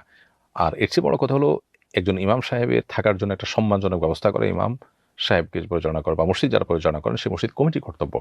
তারা সেই কাজটা যদি না করেন, বরং এরকম জোড়াতালি দিয়ে ইমাম সাহেবকে থাকার ব্যবস্থা করেন, সেটা ইমাম সাহেবের জন্য অসম্মানজনক এবং মসজিদ কর্তৃপক্ষের জন্য এটা অত্যন্ত গর্হিত কাজ। বিধায় তাদের মসজিদ যারা করতে পেরেছেন তারা মসজিদের ইমাম সাহেব থাকার ব্যবস্থাও করা তাদের কর্তব্য। এরপরে প্রশ্ন হলো, আমি নতুন বিয়ে করেছি, আমার স্ত্রীর থ্যালাসেমিয়া, বিয়ের আগে বিষয়টা জানতাম না, এখন তালাক দেওয়ার অধিকার আমার আছে কিনা? উত্তর হলো, তালাক দেওয়ার অধিকার আছে আপনার, যেহেতু বিয়ের আগে আপনি জানতেন না এবং সমস্যাটা বড় ধরনের সমস্যা, বাচ্চাদের মধ্যে এই সমস্যার প্রভাব পড়বে এবং সারা বছর সাফার করতে হবে, সেজন্য আপনি তালাক দেওয়ার বা বিচ্ছেদের অধিকার রাখেন। কিন্তু মানবিক কারণে যদি আপনি এটাকে মেনে নেন এবং আপনি যদি এই কষ্টটাকে সহ্য করেন, সন্ধ্যাতীতভাবে অনেক বড় ত্যাগের বিষয়, যদি এটা আপনি করতে পারেন তাহলে এটা অনেক সওয়াবের কারণ হবে। অধিকার থাকলেই যে সব আদায় করতে হবে এমন কিছু না, অনেক ক্ষেত্রে ছাড় দিতে হয় এবং আল্লাহ তাআলার কাছে এই বিষয়গুলো অনেক গুরুত্বপূর্ণ হয়। একজন মানুষের নাজাতের কারণ হয়ে যেতে পারে এই ধরনের কোনো ডিসিশন। অতএব এক্ষেত্রে আপনার মানবিক আচরণ করাটা সবচাইতেই আপনার জন্য বেশি উপকারী হবে এবং আপনার জন্য সবচেয়ে বেশি উপযুক্ত সিদ্ধান্ত হবে। নামাজের সামনে দিয়ে কোনো নারী হেঁটে গেলে কি নামাজ নষ্ট হয়ে যায়? নামাজি ব্যক্তির সামনে দিয়ে যদি কেউ হাঁটে সুতরা ছাড়া তার সিজদার এরিয়ার ভিতর দিয়ে হাঁটাচলা করে তাহলে তার মনোযোগে ব্যাঘাত সৃষ্টি হয়। এজন্য এটাকে হাদিসে নামাজ ভঙ্গ করার ভাষায় ব্যবহার করা হয়েছে বা বলা হয়েছে। বাট আক্ষরিক অর্থে নামাজ ভাঙবে না। নামাজি ব্যক্তির সামনে কেউ হাঁটলে সেটা পুরুষ হাঁটলেও না, নারী হাঁটলেও না। নারী হাঁটাহাঁটির কারণে আলাদা করে নামাজ ভাঙবে এরকমটি মনে করবার কোনো কারণ নেই। এক বিধবা নারীকে বিয়ে করা হয়েছে, তার সন্তান ছিল। বিয়ের সময় শর্ত আরোপ করা হয়েছে সন্তান তার নানির কাছে থাকবে। এখন স্ত্রী চাচ্ছেন সন্তানকে নিয়ে আসতে, বিধান কি? কোনো বিধবা নারীকে বিয়ে করার পর তার সন্তান নানির কাছে থাকবে এই মর্মে যদি শর্ত দেওয়া হয় এবং যদি সন্তান সেখানে থাকেনও তাহলে তো ওকে। আর যদি স্ত্রী বিয়ের পর সন্তানকে আনতে চান তাহলে সেক্ষেত্রে স্বামী যদি অনুমতি দেন তাহলে আনতে কোনো অসুবিধা নেই। আর যদি স্বামী এখানে আপত্তি করেন তাহলে সেক্ষেত্রে তার সে আপত্তি করার অধিকার আছে, কারণ বিয়ের আগে সেই শর্ত দেওয়া হয়েছে এবং উভয় পক্ষ একমত ছিলেন। আর এক্ষেত্রেও স্বামী যদি মানবিক হন এবং ছাড় দেন তাহলে তিনি আল্লাহর কাছে আজর পাবেন। রাসূল করিম সাল্লাল্লাহু আলাইহি ওয়াসাল্লামের কন্যাকে মা ফাতেমা বলা যাবে কিনা? উত্তর হলো না, এটা ভুল প্রচলন। আমাদের সমাজে অনেকে মা ফাতেমা বলে। নবী করিম সাল্লাল্লাহু আলাইহি ওয়াসাল্লাম তিনি ঈমানদারদের বাবার মতো, আর তার স্ত্রীগণ ঈমানদারদের মায়ের মতো। আল্লাহ বলেছেন আজওয়াজুহু উম্মাহাতুকুম, তার স্ত্রীগণ তোমাদের মা। সো নবী করিম সাল্লাল্লাহু আলাইহি ওয়াসাল্লামের স্ত্রীগণ যখন মা হবেন তখন সেই স্ত্রীগণদের সন্তান কিভাবে আবার মা হয়? এজন্য তার কন্যাগণকে মুমিনদের মা বলার সুযোগ নেই, বড়জোর মুমিনদের বোন বলা যেতে পারে। যদিও আলাদা করে বোন বলতে কোরআন হাদিসে কোথাও বলা হয়নি। এজন্য এই জাতীয় মন্তব্য, বিশেষ করে মা ফাতেমা বলা, এটা অনুচিত কাজ এবং ভুল কাজ। কোনো আত্মীয় অন্যায়ভাবে বদদোয়া করলে কি তা লাগবে? উত্তর হলো না। কোনো আত্মীয় যদি অন্যায়ভাবে বদদোয়া করেন তাহলে সেটা লাগবে না। কারণ দোয়া হোক আর বদদোয়া হোক, অন্যায়ভাবে কেউ যদি করে, অপাত্রে কেউ যদি করে সেটা কিন্তু লাগে না। সো কারোর অন্যায় বদদোয়াকে ভয় করার প্রয়োজন নেই। তবে একজন মানুষ হিসাবে যদি কারোর প্রতি কোনো জুলুম হয়ে থাকে, কষ্ট হয়ে কারণ হয়ে থাকে কারোর, তাহলে সেক্ষেত্রে সেটা দূরের জন্য সর্বোচ্চ চেষ্টা থাকতে হবে, তিনি দোয়া বদদোয়া করুন বা না করুন। উটের মাংস খেলে কি অজু করতে হবে? উটের মাংস খেলে হানাফি মাযহাব অনুযায়ী অজু করতে হবে না। এটা অজু ভঙ্গের কারণ না হানাফি মাযহাব উলামাদের মতে। তবে হাম্বলী মাযহাব সহ অন্য অনেক ইমামদের মতে উটের গোশত খেলে অজু ভঙ্গ হবে। কারণ এ ব্যাপারে সুস্পষ্ট হাদিস রয়েছে। নবী করিম সাল্লাল্লাহু আলাইহি ওয়াসাল্লাম উটের মাংস খেলে অজু করতে হবে সেটি বলেছেন। ফুকাহে আহনাফ এর অবশ্য বিভিন্ন ব্যাখ্যা করেন এবং যার ফলে তারা মনে করেন উটের মাংস খেলে অজু করা লাগবে না। তো অজু করাটাই হলো সবচেয়ে নিরাপদ, যেহেতু এখানে ইখতিলাফ আছে। তাছাড়া এখানে অজু বলতে কি বোঝানো হয়েছে সেটা নিয়েও ফুকাহে আহনাফের ভিন্ন মত আছে। ৩ তালাকের পর একসাথে ছিল, এই অবস্থায় সন্তান আসে, এখন আলাদা হয়ে যাচ্ছে, এখন ১.৫ মাসের বাচ্চা নষ্ট করা যাবে কি না? গর্ভস্থ সন্তান নষ্ট করা মৌলিকভাবে ভালো কোনো বিষয় নয়। আর ৩ তালাকের পর আবার একসাথে থাকাটা এটা খুবই গর্হিত কাজ। অতএব এই ৩ তালাকের পর স্বামী স্ত্রী একসাথে বসবাস করার বিষয়ে আল্লাহ তাআলার কাছে তওবা নাসুহা করতে হবে। জঘন্য অপরাধ এবং জেনা হয়েছে এটা পরিষ্কারভাবে। তো যাই হোক, এখন আলাদা হচ্ছেন যদিও, কিন্তু যেটুকু জেনা হয়েছে তার জন্য আল্লাহর কাছে ইস্তেগফার করতে হবে। আর গর্ভস্থ সন্তান নষ্ট করা মৌলিকভাবে নাজায়েজ কাজ। এটা যদি এমন কোনো পরিস্থিতি তৈরি হয় যে আপনার তার দেখাশোনা এবং তার জন্ম লাভ করা এটা তার বা তার মায়ের জন্য বিপদের কোনো কারণ হবে, স্বাস্থ্যগত কোনো বড় ঝুঁকি আছে, বড় কোনো ইস্যু আছে যেটা তাদের বড় বিপদের কারণ হবে, জীবনহানি, অঙ্গহানি, এই টাইপের বড় কোনো মেজর সমস্যা হবে, এরকম যদি মনে হয় তাহলে সেক্ষেত্রে আপনার ৯০ দিনের নিচে, ১২০ দিনের নিচে হলে বাচ্চার বয়স, তাহলে সেক্ষেত্রে তাকে আপনার সেটা নষ্ট করা যাবে, সে গর্ভ নষ্ট করা যাবে, কারণ তখন সেটাকে পূর্ণাঙ্গ মানুষ বলা যায় না যদি ১২০ দিনের নিচে থাকে। রুহ আসার আগ পর্যন্ত যদি বিশেষ কোনো কারণে গর্ভপাত করতে হয় সেটি করা যাবে, কিন্তু বিশেষ এবং যৌক্তিক কারণ ছাড়া সেটাও করা যাবে না। আমার বড় বোন বরাবর জেনে লিপ্ত হচ্ছে এবং আমাদের কথা তিনি মানেন না, কি করণীয় আমার? উত্তর হলো যে তাকে বিরত রাখার জন্য সর্বাত্মক চেষ্টা করা আপনাদের দায়িত্ব, নাসিহা করা, সে পরিবেশ করা এবং অসৎ কাজে বাধা প্রদান করার জন্য সম্ভাব্য এবং শরিয়া সিদ্ধ সকল পদ্ধতি আপনি অবলম্বন করবেন। এরপরও যদি তিনি তার পাপে আবার লিপ্ত হয়, তাহলে সেক্ষেত্রে আল্লাহর কাছে আপনাদের দায় থাকবে না। আপনাদের সর্বোচ্চ চেষ্টা করা, আপনাদের করণে যা আছে তার সবগুলো করা, এটা হলো আপনাদের মূল কর্তব্য। এরপরে প্রশ্ন হলো, কাজের বুয়া অনেক গরিব, তার মেয়েকে কি জাকাতের টাকা দিয়ে মাদ্রাসায় পড়াতে পারবো? যদি অনেক গরিব হয়, যেটা দিয়ে তার সংসার চলে না, জীবন ধারণ করা একটু কষ্টের হয়ে যায়, তাহলে সেক্ষেত্রে তার বাচ্চাকে আপনি মাদ্রাসায় পড়াতে পারেন। কিন্তু আপনি তাকে যে মাসিক বেতন বা পারিশ্রমিক দিয়ে থাকেন, সেটা এখানে দিতে পারবেন না, বরং তার পারিশ্রমিক পুরোপুরি দিয়ে অতিরিক্ত হিসাবে জাকাতের টাকা থেকে তার সন্তানদের পড়াশোনার জন্য আপনি খরচ দিতে পারেন, বা অন্য কোনো কাজের জন্য আপনি এভাবে খরচ দিতে পারেন। কিন্তু সেটা অবশ্যই হতে হবে তার যে প্রাপ্য পারিশ্রমিক তার অতিরিক্ত। এরপরে প্রশ্ন হলো, আমার বন্ধুর সাথে ফোন দিলে দেখা যায় একসাথে দুজনকেই সালাম দিয়ে ফেলি, এক্ষেত্রে করণীয় কি? এটা অনেক সময় হয় যে সালাম দুই প্রান্ত থেকে দুজনই সালাম দিয়ে ফেলেছেন, এরকম যদি হয় তাহলে দুজনেই উত্তর দিবেন। দুজনে উত্তর দেওয়াতে কোনো অসুবিধা নেই। দুজনের সালামের উত্তর দিবেন, কারণ সালাম দেওয়া সুন্নত হলেও সালাম শুনলে সালামের উত্তরটা শোনায় দেওয়াটা ওয়াজিব হয়ে যায়। ফলে আপনি এখানে সালাম শুনেছেন, আপনি উত্তর দিবেন, আর আপনার বন্ধু অপর প্রান্ত থেকে আপনার সালাম শুনেছেন বিধায় তিনিও উত্তর দিবেন। এরপরের প্রশ্ন হলো, আমার স্বামী মাদ্রাসায় পড়ে, আমি কি আমার জাকাতের টাকা তাকে দিতে পারবো? উত্তর হলো, আপনার স্বামীকে আপনি জাকাতের টাকা দিতে পারবেন কিনা, মাদ্রাসায় পড়ুক আর যাই পড়ুক, তিনি যদি অভাবী হন, জাকাতের হকদার হন, তাহলে সেক্ষেত্রে ইমাম আবু ইউসুফ, ইমাম মোহাম্মদ রহিমাহুল্লাহ সহ অনেক ইমামের মতে স্ত্রী স্বামীকে জাকাতের টাকা দিতে পারবেন। যদিও ওলামায়ে আহনাফের ফতোয়া যে কথার উপরে, সেটা হলো যে স্ত্রী স্বামীকে জাকাতের টাকা দিতে পারবেন না, কারণ ঘুরে ফিরে সেটা তারই ভোগ করা হবে, এই জন্য ওনারা নিষেধ করেন। তো এই জন্য আপনার স্বামীকে জাকাতের টাকা না দেওয়াটা আপনার জন্য সেফ এবং নিরাপদ মত, যদিও অনেক ইমামদের মতে সেটি দেওয়া জায়েজ আছে যদি তিনি জাকাতের হকদার হন। আর জাকাতের হকদার না হলে শুধু মাদ্রাসা পড়লেই জাকাতের টাকা দেওয়া যাবে না। মাদ্রাসা বহু লোক এমন পড়তে পারেন যিনি মাদ্রাসাতে পড়েন কিন্তু জাকাত ভোগ করার উপযুক্ত না। কারো থেকে শুধু লোন নিয়ে আকিকা করলে তা হবে কিনা? আকিকা তো ফরজ কিংবা ওয়াজিব কোনো বিষয় না বিশুদ্ধ মত অনুযায়ী। ফলে আকিকার জন্য শুধু লোন নেওয়া এটা নাজায়েজ কাজ। আকিকা করা যতটা গুরুত্বপূর্ণ, শুধু লোন থেকে বেঁচে থাকাটা তার চেয়ে বেশি গুরুত্বপূর্ণ। অতএব কম গুরুত্বপূর্ণ কাজের জন্য বেশি গুরুত্বপূর্ণ কাজ ছেড়ে দেওয়ার মতো বিষয় হয়ে যায় এটা। এজন্য আকিকার জন্য আপনার সুদি লোন নেওয়া নাজায়েজ কথা। ব্যাপারটা অনেকটা এরকম যে কারোর নফল কোরবানি এটা দেওয়ার জন্য তিনি কারো গরু চুরি করলেন। তো গরু চুরি করা এটা গুনাহের কাজ। কোরবানি করার মাধ্যমে যে সওয়াব পাবেন তার চাইতে গুনাহ হবে অনেক বেশি। সেটা যেরকম অযৌক্তিক অন্যায় কাজ, ঠিক একইভাবে আপনি আকিকা করার জন্য সুদি লোন নেওয়া নাজায়েজ এবং অযৌক্তিক কাজ হবে। তবে সুদি লোন নিয়ে আকিকা যদি করেন তাতে আকিকা আদায় হয়ে যাবে, অর্থাৎ আকিকার দায় থেকে আপনি মুক্ত হলেন, বা আকিকাটা আদায় হলো আক্ষরিক অর্থে সেটি বলা যাবে, বাট বড় ধরনের গুনাহ হবে ফলে। এরপরে প্রশ্ন হলো, দীর্ঘদিন ধরে নামাজ পড়ে প্রেমিকের ব্যাপারে পজিটিভ মনে হলে কি তাকে বিয়ে করা যত সিদ্ধান্ত? প্রথম কথা হলো, বিবাহ পূর্ব যে সম্পর্ক, যেটাকে প্রেম নামে আমাদের দেশে দুঃখজনকভাবে অভিহিত করা হয়েছে, সেই সম্পর্ক স্থাপন করাটাই হারাম একটা বিষয়। বিধায় এটার জন্য আল্লাহর কাছে তওবা ইস্তেগফার করতে হবে এবং এখান থেকে বেরিয়ে আসতে হবে। সাফ কথা যে এখান থেকে বেরিয়ে আসতে হবে। বেরিয়ে এসে তারপরে চিন্তা করতে হবে উভয় উভয়ের সাথে বিয়ের জন্য উপযুক্ত কিনা। যদি কেউ নামাজ কালাম পড়েন তাহলে তাকে দিনদার মনে করা যেতে পারে, কিন্তু শুধু নামাজটাই দিনদারিতার একমাত্র আপনার মার্কা বা একমাত্র আলামত না। তিনি পরিপূর্ণভাবে কোরআন হাদিস ফলো করার চেষ্টা করেন কিনা, কোরআন এবং হাদিসের কাছে নিজেকে সারেন্ডার করেন কিনা, আল্লাহ এবং রাসূলের আনুগত্য আছে কিনা তার মধ্যে, এই বিষয়গুলো বিবেচনা আনতে হবে তার দিনদারিতাকে পরিপূর্ণভাবে মূল্যায়ন করবার জন্য। স্ত্রীর আপন ভাগ্নিকে কি বিয়ে করা যাবে? উত্তর হলো, স্ত্রী যদি আপনার বিবাহদিন থাকেন তাহলে সেক্ষেত্রে তার আপন ভাগ্নিকে আপনি আর বিয়ে করতে পারেন না।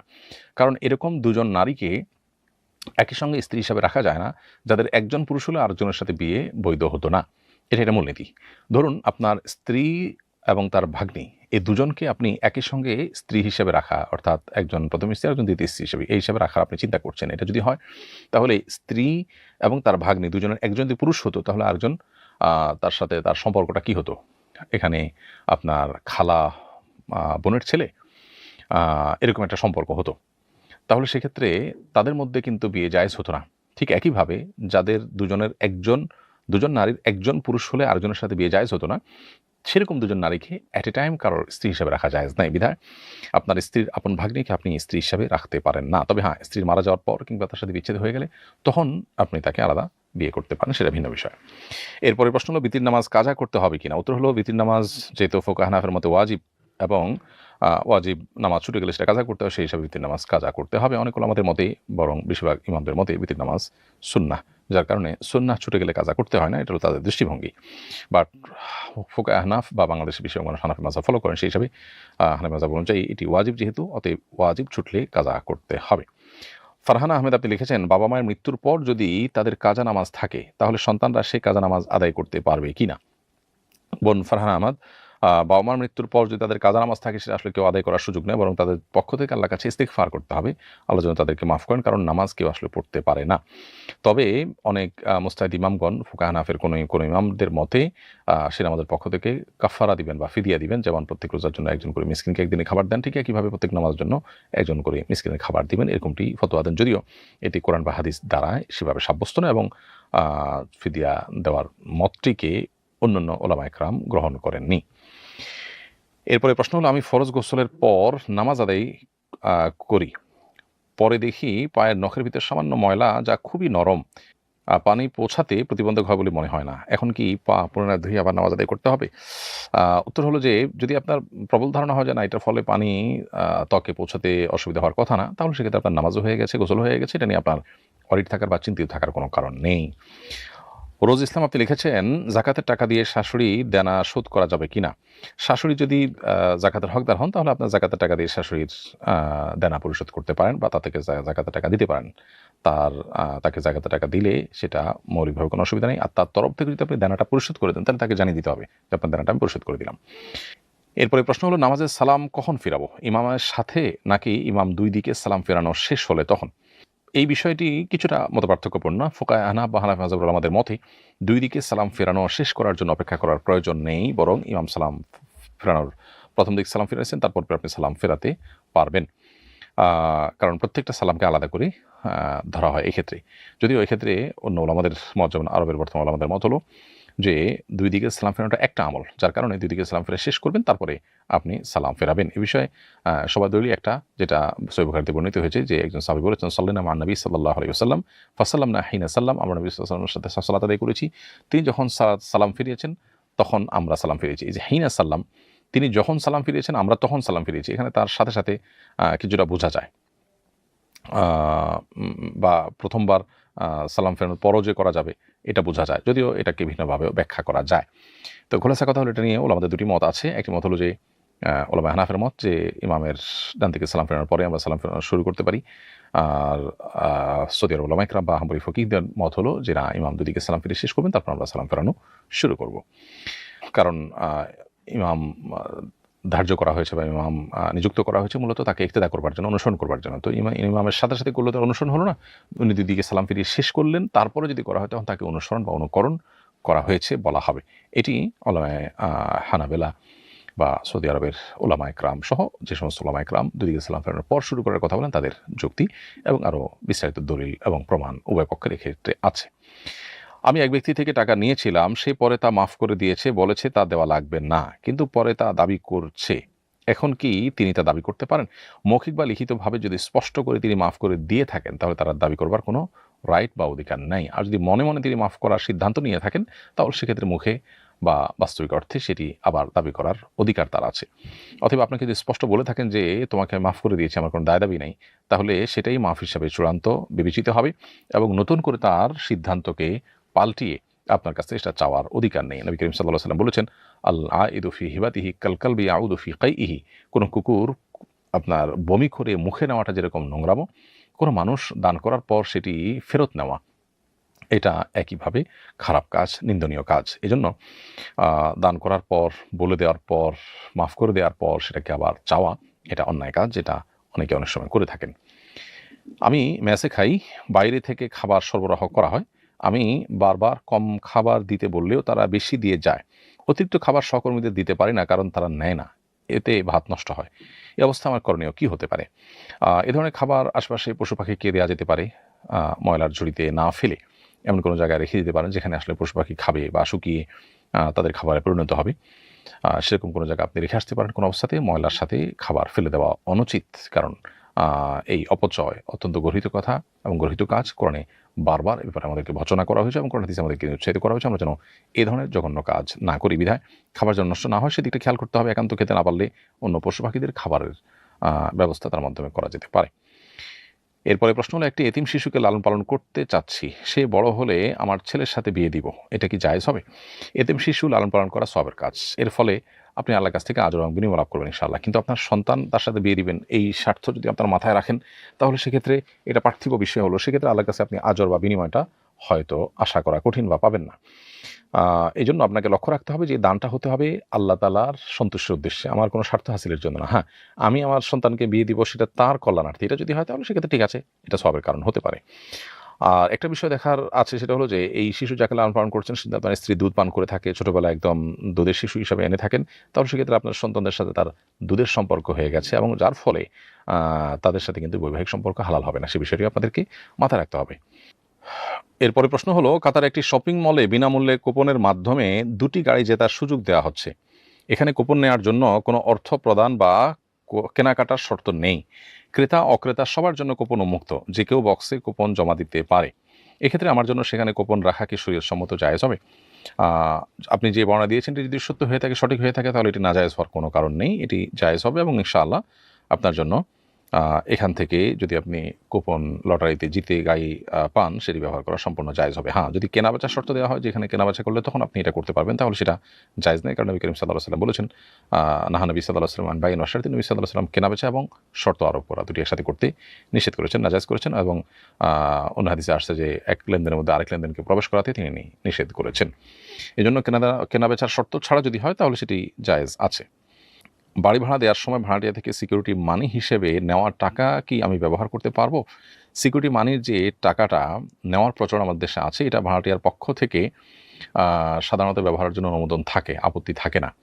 সমাজের প্রচলন এবং ওরফ অনুযায়ী এখানে অনুমোদন থাকে, বিধায় সেই জায়গা থেকে আপনি ব্যবহার করতে পারবেন। তবে এই টাকাটা আপনার কাছে ঋণ হিসাবে সেক্ষেত্রে বিবেচিত হবে, এটা ব্যবহার করতে পারবেন এবং এটার মূল মালিকানা যিনি দিয়েছেন তার। যদি বন্ধক হিসাবে ধরা হয়, যে এটা আপনার কাছে দেওয়া হয়েছে শুধু বন্ধক, জাস্ট এখানে আপনি শুধুমাত্র গ্যারান্টি হিসাবে রাখলেন, তাহলে সেক্ষেত্রে এটা ব্যবহার করা আপনার জন্য জায়েজ হবে না।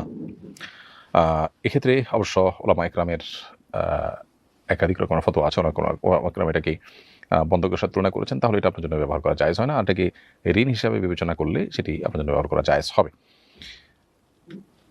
এরপরে প্রশ্ন হলো, পায়ে হাত দিয়ে সালাম করা কি জায়েজ হবে? উত্তর হলো, পায়ে হাত দিয়ে সালাম করার প্রচলনটা হিন্দুয়ানি প্রচলন, এটি ইসলামের কোনো প্রচলন নয়। নবী করিম সাল্লাল্লাহু আলাইহি ওয়াসাল্লাম সালাম শিখিয়েছেন আমাদের মুখে, সালাম মুখে হবে, হাতে কোনো সালাম হয় না, বা হাত পা স্পর্শ করে কোনো সালাম হয় না। তবে হ্যাঁ, বড়দেরকে শ্রদ্ধা করে ভালোবেসে তাদের কপালে চুমু আঁকার কথা, হাতে চুমু আঁকার কথা বিভিন্ন বর্ণনা রয়েছে। কোনো কোনো বর্ণায় পায়ে চুমু আঁকার কথাও আছে, যদিও সেটা মুহাদ্দিসদের এবং শারহে হাদিস এবং ফুকাহায়ে কেরামের বিভিন্ন ব্যাখ্যাও আছে। কিন্তু পা ছুঁয়ে সেটা আবার বুক, মাথায়, মুখে স্পর্শ করা, যেটাকে পা ছুঁয়ে সালাম করা বলি আমরা, পদধূলি নেওয়া বলি, হিন্দুদের চরণধূলি নেওয়া, সেখান থেকে পদধূলি হয়ে পা ছুঁয়ে সালাম আমাদের মধ্যে এসেছে, যেটা মুসলমানদের কালচার না, বিধায় এটা অ্যাভয়েড করা উচিত আমাদের। আমি এক কলেজের অ্যাকাউন্টেন্ট, আমাদের কলেজের কিছু টাকা সুদি খাতে রাখা হয়, তার উপর বছর শেষে সুদ দেওয়া হয়। কী পরিমাণ সুদের টাকা এসেছে আমাকে তার রেকর্ড রাখতে হয়। আমি এই জব করাটা জায়েজ হবে কিনা? উত্তর হলো, জাস্ট কী পরিমাণ আসছে আপনি কোম্পানিকে জানাইছেন, আপনি এটুকুর কারণে কোনো গুনাহের কাজ করেছেন এমনটি বলার কারণ নাই। সুদের হিসাব গ্রহীতা বা সুদ কত পাইলেন, কত দিলেন, সুদের স্বার্থ সংরক্ষণের জন্য যে হিসাব রক্ষণ করা, সেটা নাজায়েজ।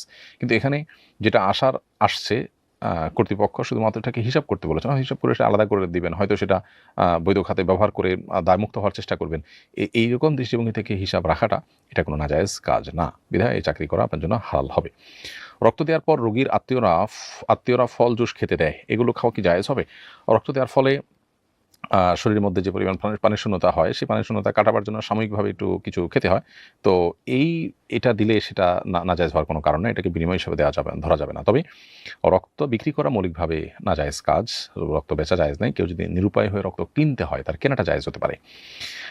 তবে একটু জুস বা পানি, ডাব ইত্যাদি খাওয়ানো, এটা হলো তাৎক্ষণিক যে লোকটার শরীরের মধ্যে থেকে যে আপনার পানির শূন্যতা তৈরি হলো বা যে ঘাটতি তৈরি হলো, সেই ঘাটতি পূরণের জন্য একটা প্রচেষ্টা, এতটুকু সৌজন্যতার মধ্যে পড়ে, এটাকে বিনিময়ের মধ্যে ধরার কোনো কারণ না, বিধায় এটি জায়েজ হবে। এরপরে প্রশ্ন হলো, সম্প্রতি চট্টগ্রামের সন্ত্রাসীদের সাথে গোলাগুলিতে আইনশৃঙ্খলা রক্ষাকারী বাহিনীর লোকজন নিহত হওয়ার ঘটনা ঘটে। প্রশ্ন হলো, তারা কি শাহাদাতের মর্যাদা লাভ করবেন? খুবই গুরুত্বপূর্ণ প্রশ্ন। যারা সুস্পষ্ট সন্ত্রাসী কার্যক্রম করছে, অন্যায় করছে, মানুষের জানমালের ক্ষয়ক্ষতি করছে, রাহাজানি করছে, চুরি ছিনতাই করছে, মানুষ খুন করছে, এসব সন্ত্রাসীদেরকে দমন করা আইনশৃঙ্খলা রক্ষাকারী লোকদের কর্তব্য। তারা যদি এই কাজ তার ডিউটি এবং চাকরির অংশ হিসাবে মনে করার পাশাপাশি মুসলিম ভূখণ্ডে বা মুসলিম প্রধান ভূখণ্ডে বা সাধারণ মানুষের জানমাল নিরাপত্তার খাতিরে তারা যদি কাজটা করেন এবং এর মাধ্যমে আল্লাহর সন্তুষ্টি লাভের আশা করেন যে আমি অন্যদের জন্য নিরাপদ পরিবেশ সৃষ্টি করবার জন্য চেষ্টা করছি, আমান এবং নিরাপত্তা নিশ্চিত করার যে উদ্যোগ, এটার বিনিময়ে আল্লাহর কাছ থেকে তিনি যদি সওয়াব আশা করেন এবং ওই সওয়াবের নিয়তে তিনি যদি করেন, তাহলে সেক্ষেত্রে চাকরির পাশাপাশি এটা একটা ভালো কাজ হতে পারে। আর যদি এই নিয়ত নাও থাকে, তারপরও তিনি যদি শুধুমাত্র তার পেশাগত দায়িত্ব পালন করতে গিয়ে কোনো অন্যায়কারী, কোনো দুষ্কৃতিকারী, কোনো সন্ত্রাসী, কোনো খারাপ মানুষের বিরুদ্ধে, কোনো খুন খারাপি করা মানুষের বিরুদ্ধে লড়াই করতে গিয়ে বা তাকে পাকড়াও করতে গিয়ে তিনি যদি গুলি খান, গুলিবিদ্ধ হন অথবা মারা যান, তাহলে সেক্ষেত্রে সেটা শাহাদাতের মর্যাদা হিসাবে গণ্য হবে ইনশাআল্লাহ, যদি তিনি ইমানদার হয়ে থাকেন। আশা করা যায় আল্লাহ তাআলার কাছ থেকে তিনি শাহাদাতের মর্যাদা লাভ করবেন। কারণ নবী করিম সাল্লাল্লাহু আলাইহি ওয়াসাল্লাম বলেছেন, মান কুতিলা দুনা মালিহি ফাহুয়া শাহীদ, মান কুতিলা দুনা দামিহি ফাহুয়া শাহীদ। তিনি নিশ্চয়ই নিজের আত্মরক্ষা করে সন্ত্রাসীর সাথে লড়াই করতে গিয়েছেন। এই যে আত্মরক্ষা করতে গিয়েছেন, আবার এদিকে তাকে মারা হয়েছে, এক্ষেত্রে তিনি শাহাদাতের মর্যাদা লাভ করবেন। তবে তার জন্য একে তো তিনি ইমানদার হতে হবে, কারণ শাহাদাত এটা ইসলামের একটা পরিভাষা, এটা যারা আল্লাহর প্রতি বিশ্বাস নেয় তার জন্য এটি প্রযোজ্য হয় না, যদিও আমরা অনেক সময় রাজনৈতিক এবং নানান কারণে এটা অন্যদের ক্ষেত্রে ব্যবহার করে থাকি। যাই হোক, ইমানদার যদি হয়ে থাকেন তাহলে তিনি শাহাদাতের মর্যাদা লাভ করতে পারেন। আর যদি তার পেশাগত দায়িত্বের পাশাপাশি এর মাধ্যমে আল্লাহর কাছ থেকে আজর বিনিময় লাভের আশা করেন, অন্যদের উপকার পৌঁছে আল্লাহ তাআলার সন্তুষ্টি অর্জন, আল্লাহর প্রিয়পাত্র হওয়ার চেষ্টা করেন, সেই চিন্তা মাথায় থাকে, তাহলে সেক্ষেত্রে এটা সন্দেহাতীতভাবে তার একটা নেক কাজ হিসেবে গণ্য হবে এবং নেক কাজ করতে গিয়ে তিনি মারা গেলেন, সেটা অবশ্যই অনেক সওয়াবের কারণ হতে পারে। আমরা দোয়া করি রব্বে কারীম তাদের ভুল ত্রুটি মাফ করে তাদেরকে জান্নাত বাসী করুন, শাহাদাতের মর্যাদা দান করুন এবং তাদের শোক সন্তপ্ত পরিবারকে সান্ত্বনা লাভের তৌফিক নসিব করুন। কাউকে হুজুর বা হযরত বলা কি শিরক হবে? না, হুজুর বা হযরত বলা শিরক হওয়ার কোনো কারণ নেই, কারণ এই শব্দ দুটি মূলত সম্মানসূচক শব্দ এবং সম্মানিত ব্যক্তিদের ক্ষেত্রে এটি ব্যবহার করতে কোনো অসুবিধা নেই। এক এক এলাকাতে মানুষের সম্মান প্রকাশের জন্য, শ্রদ্ধা প্রকাশের জন্য এক এক রকমের শব্দ ব্যবহারের প্রচলন আছে। যেমন আরবের মানুষরা পুরুষদেরকে শেখ বলে থাকেন। তো শেখ শব্দের মূল অর্থ কিন্তু বৃদ্ধ, মূলত সিনিয়র মানুষ এবং জ্ঞানে গুণে অন্য কোনো ক্ষেত্রে রেসপেক্টেবল, সেটা বোঝাবার জন্য শেখ বলা হয়ে থাকে। ঠিক একইভাবে আমাদের দেশে, মিশরে, অনেক দেশে মাওলানা বলা হয়ে থাকে। সেক্ষেত্রে মাওলানা মানে হয় আমাদের অভিভাবক বা আমাদের নেতা, যিনি আমাদেরকে গাইড করেন, সেটা। আবার আল্লাহর নাম হিসাবে মাওলা রয়েছে।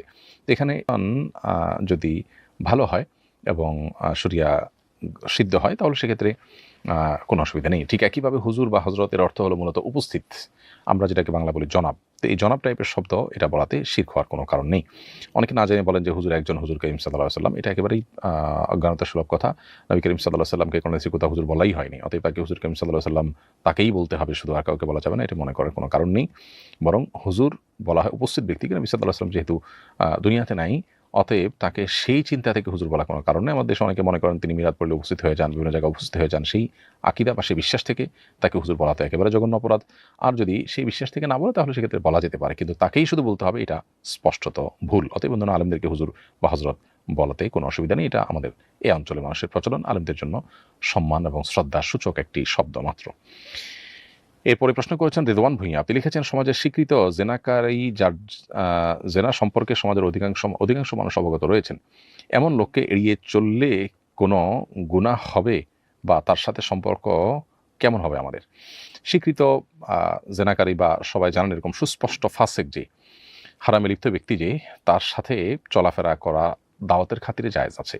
দাওয়াতের খাতিরে চলাফেরা ছাড়া তাকে স্বাভাবিক করা, তাকে সমাজে অ্যাক্সেস দেওয়া, এটার অংশ হিসেবে তার সাথে চলাফেরা করা থেকে বিরত থাকা উচিত। বিশেষ করে তার মধ্যে যেন চাপ তৈরি হয় এবং সে যেন অন্যায় থেকে ফিরে আসার পথ সুগম হয়, সেই জায়গা থেকে তার সাথে সম্পর্ক, আপনার দূরত্বের সাথে সম্পর্ক বজায় রাখা কিংবা তাকে এড়িয়ে চলা, অন্তত খারাপ মানুষের সঙ্গ থেকে দূরে থাকার জন্য, তাকে সংশোধনের সুযোগ করে দেওয়ার জন্য এটি করা উচিত আমাদের। সেই সাথে তার সাথে মেশা যদি হয়, সে মেশা যদি হয় তাকে সংশোধনের পথে আনার জন্য, তাকে দাওয়াত দেওয়ার জন্য, মনে হয় যে মিশলে তাকে ফিরিয়ে আনা যাবে, তাহলে সেক্ষেত্রে সে মেশাটা বরং প্রশংসনীয় হবে। মোট কথা, ইন্নামাল আমালু বিন্নিয়াত হাদিসের আলোকে এখানে সিদ্ধান্ত নিতে হবে। অর্থাৎ আপনি যেটাই করবেন সেটা উদ্দেশ্যের উপর নির্ভর করবে। তাকে সংশোধন করার জন্য যদি কোনো কাজ করার দরকার সেটা করবেন, সেটা হোক সম্পর্ক রাখা, হোক এড়িয়ে চলা, এটা নির্ভর করে নিয়তের উপরে। তবে কোনো অবস্থাতেই খারাপ কাজ করে একটা মানুষ পরিচিতি পেয়েছে বা স্টাবলিশড হয়েছে খারাপ মানুষ হিসেবে, এরপরও তার সাথে আপনি একেবারেই স্বাভাবিক সম্পর্ক রাখতে পারেন না। অন্তত তার প্রতি ঘৃণা এবং ঘৃণা থেকে দূরত্ব, এটি আপনার মধ্যে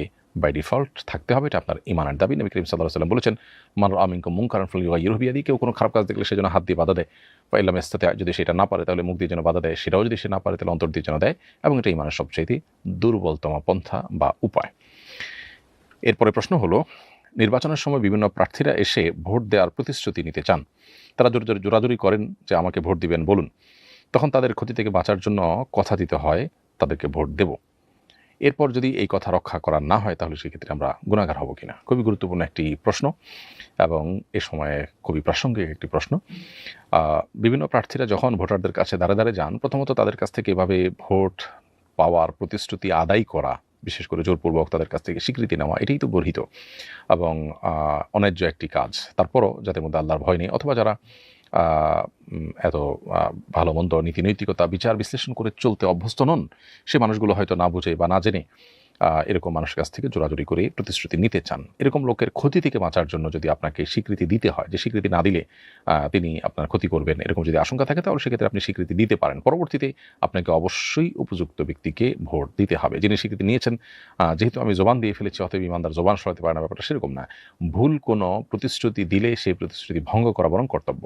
ধরুন আপনি কারোর সাথে চুক্তি করেছেন কাউকে খুন করবেন, তাহলে পরবর্তীতে যখন আপনার এই বোধ তৈরি হবে যে আপনি এটা অন্যায় চুক্তি করেছেন, আপনি যখন জানতে পারবেন যে চুক্তিটা করেছেন সেটা অন্যায়, তখন আপনার ওই চুক্তি ভঙ্গ করা এবং আপনার জন্য আবশ্যক। অতএব কাউকে আপনি ভোট দিবেন, কথা দিয়েছেন, সেজন্য ওই কথা রাখতে হবে, ধরেন নেসেসারি। তবে হ্যাঁ, যদি তিনি উপযুক্ত ব্যক্তি হন এবং তাকে ভোট দেওয়া উচিত আমানত রক্ষার খাতিরে, আল্লাহর কাছে জবাব দিয়ে তার দায় থেকে মুক্ত হওয়ার খাতিরে, তাহলে সেক্ষেত্রে তার সাথে প্রতিশ্রুতি দিলে তো অবশ্যই রক্ষা করবেন, না দিলেও আপনাকে সেটা মেনটেন করতে হবে।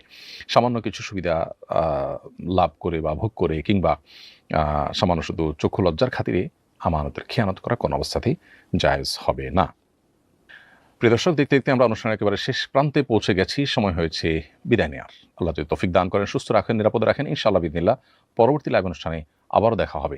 সে পর্যন্ত রব্বে কারীম আমাদের সবাইকে যেন ভালো রাখেন, আল্লাহর নেয়ামতের মধ্যে রাখেন, আল্লাহর আনুগত্যের মধ্যে রাখেন, সেই দোয়া রব্বে কারীমের কাছে ব্যক্ত করে আজকের মতো এখানে শেষ করছি। হাদা মা ইনদি ওয়াল ইলমু ইনদাল্লাহ ওয়া জাযাকুমুল্লাহু খায়রা। আসসালামু আলাইকুম ওয়া রাহমাতুল্লাহি ওয়া বারাকাতুহু।